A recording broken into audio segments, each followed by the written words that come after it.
યાદ કરો ગરજતા એ અવાજો, યાદ કરો સુરતના રસ્તા ઉપર ઉતરેલી એ લાખોની મેદની, અને યાદ કરો એ સોગંદ કે જે સત્તાને સામે લડવા માટે લેવાયા હતા. પણ આજે એ જ અવાજો સત્તાના ઉંબરે ઘૂંટણીએ પડેલા જોવા મળે છે. જે બિલકુલ વાત છે સુરતના અલ્પેશ કથેરિયા અને ધાર્મિક માલવિયાની. કેમ આવું કહેવું પડે છે તે વિગતવાર ચર્ચા કરીએ. નમસ્કાર, લલકાર ન્યૂઝ સાથે હું મયુર મેવાડા.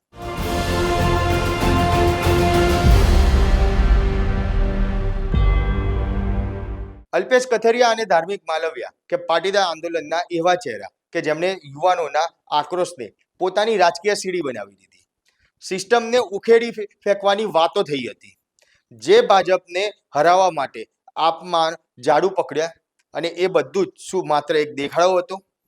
વરાછા અને ઓલપાડની જનતાએ તો જ્યારે આ આંદોલનકારી નેતાઓને નકાર્યા હતા ત્યારે જ તેમને અસલી ચહેરો સામે આવ્યો હતો. હારના 2 જ વર્ષમાં જે પક્ષ સામે લોહી રેડ્યું એ જ ભાજપનો કેસરીયો ખેસ ધારણ કરી લીધો. શું આને જ રાજકીય મજબૂરી કહેવાય કે પછી વ્યક્તિગત સ્વાર્થ? સવાલ એ છે કે શું પાટીદાર સમાજના યુવાનોને જેલમાં જવા અને લાઠીઓ ખાવા માટે આંદોલન કરવામાં આવ્યું હતું? અલ્પેશ કથેરિયાની રાજકીય ચાલ તો હવે સ્પષ્ટ થઈ જ ગઈ છે. કારણ કે 2026ની સ્થાનિક સ્વરાજની ચૂંટણી નજીક આવતા જ ટિકિટ માટેની ફિલ્ડિંગ ગોઠવાઈ ગઈ છે. પત્ની કાવ્યા કથેરિયા માટે ભાજપની ટિકિટ માંગવામાં આવી, અને જે સાબિત કરી બતાવે છે કે આંદોલનનો માત્ર એક બહાનું હતું. અસલી મકસદ તો પરિવારના રાજકીય રોટલા શેકવાનો જ હતો. પણ અસલી રહસ્ય તો અહીંયા જ છુપાયેલું છે. જો ભાજપ હાઈકમાન્ડ કાવ્યા કથેરિયાની ટિકિટ ન આપે તો શું અલ્પેશ કથેરિયા ફરી બળવો કરશે?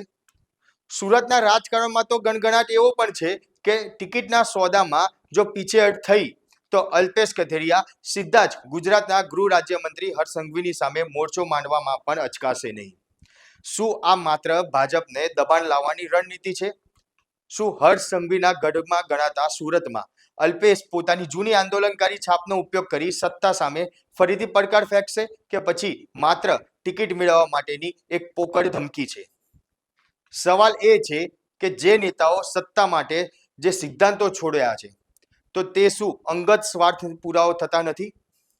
પોતાના જ નવા પક્ષના દિગ્ગજ નેતાઓ સામે સિંગડા ભરાવશે?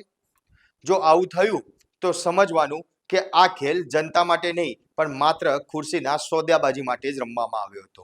નેતા બન્યા પહેલા જ જેમના નામે ફરિયાદ ફાટી હોય, જેમના ઉપર ઉત્તરાયણ જેવા તહેવારમાં સામાન્ય નાગરિક ઉપર દાદાગીરી કરવાના આરોપ લાગ્યા હોય, એ જ નેતા જનતાનું શું ભલું કરશે? અલ્પેશ અને તેના ભાઈ સામેની પોલીસ ફરિયાદ એ વાતનો પુરાવો છે કે સત્તાને શરણે થયા પછી સંયમ અને સેવાની ભાવના ક્યાંક ખોરવાઈ ગઈ છે. અને આ વાત માત્ર અલ્પેશની જ નથી, અલ્પેશના જમણા હાથ ગણાતા ધાર્મિક માલવિયાની પણ છે. આંદોલન વખતે જેલ અને સંઘર્ષની વાતો કરનાર ધાર્મિક આજે ભાજપના સંગઠનમાં ગોઠવાઈ જવા માટે હવાત્યા મારી રહ્યા છે. જે મિત્રતા આંદોલન માટે જાણીતી હતી આજે સેટિંગ માટે વગોવાઈ રહી છે. અલ્પેશ કથેરિયાનો જ્યારે સંપર્ક કરવામાં આવ્યો, કારણ કે જે ટિકિટની વાત સામે આવી ત્યારે અલ્પેશ કથેરિયાનો લલકાર ન્યૂઝ દ્વારા સંપર્ક કરવામાં આવ્યો, પરંતુ આ બાબતે અલ્પેશ કથેરિયા બોલવા માટે સ્પષ્ટ ના પાડી દીધી. એટલે ક્યાંક અલ્પેશ કથેરિયા પોતાની વાત છે કે પોતે ક્યાંક ભાગી રહ્યા હોય તેવું સ્પષ્ટપણે દેખાઈ રહ્યું છે.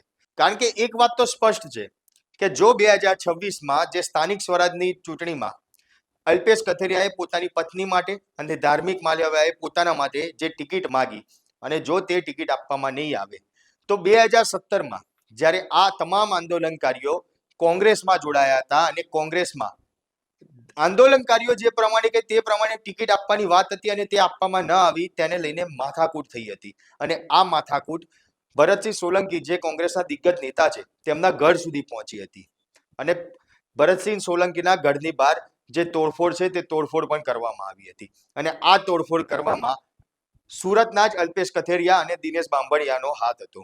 એટલે સ્પષ્ટપણે કહી શકાય કે ટિકિટને લઈને, ટિકિટની વહેંચણીને લઈને જો કોંગ્રેસના દિગ્ગજ નેતા ભરતસિંહ સોલંકીના ત્યાં આ રીતે માથાકૂટ કરવામાં આવતી હોય તો 2026માં જે સ્થાનિક સ્વરાજની ટિકિટ અલ્પેશ કથેરિયાએ પોતાની પત્ની માટે માંગી છે, અને જો તે ટિકિટ આપવામાં નહીં આવે તો આમ તો સુરત ગૃહમંત્રી હર્ષ સંઘવી અને CR પાટીલનો ગઢ ગણવામાં આવે છે. તો આ વખતે શું અલ્પેશ કથેરિયા ગૃહમંત્રી અને CR પાટીલના ત્યાં હુમલો કરવા જશે? વાતો તો અનેક છે જે ચાલી રહી છે. રાજકારણમાં ગણગણાટ એવો પણ ચાલે છે કે ટિકિટ નહીં આપે તો અલ્પેશ કથિરિયા ગૃહમંત્રીની સામે બાયો ચડાવશે, ગૃહમંત્રી સામે મોરચો બાંધશે. પણ ખરેખર શું એવું બનશે? સવાલો અનેક ઊભા થાય છે. પાટીદાર સમાજના યુવાનો આજે વિચારી રહ્યા છે કે શું યુવાનોનો ઉપયોગ આ નેતાઓએ પોતાની કારકિર્દી બનાવવા માટે કર્યો? શું હવે આંદોલનના નામે કોઈ યુવાન આ નેતાઓ પર ભરોસો કરશે? રાજકારણમાં કોઈ કાયમી દુશ્મન નથી હોતા, અને એ વાત સાચી પણ જ્યારે સિદ્ધાંતોને વેચીને સત્તા મેળવવાની વાત કરવામાં આવે છે ત્યારે થાય છે. જનતા બધું જ જોઈ રહી છે, બધું જ યાદ રાખે છે. અલ્પેશ અને ધાર્મિકની રાજકીય રમત પાટીદાર સમાજ માટે આંદોલનનો અંત છે કે પછી વિશ્વાસઘાતની શરૂઆત છે? તમારું શું માનવું છે? કોમેન્ટ બોક્સમાં જરૂરથી જણાવજો. સાથે જ અમારા આ વિડીયોને લાઇક, શેર અને ચેનલને સબસ્ક્રાઇબ કરવાનું ભૂલશો નહીં.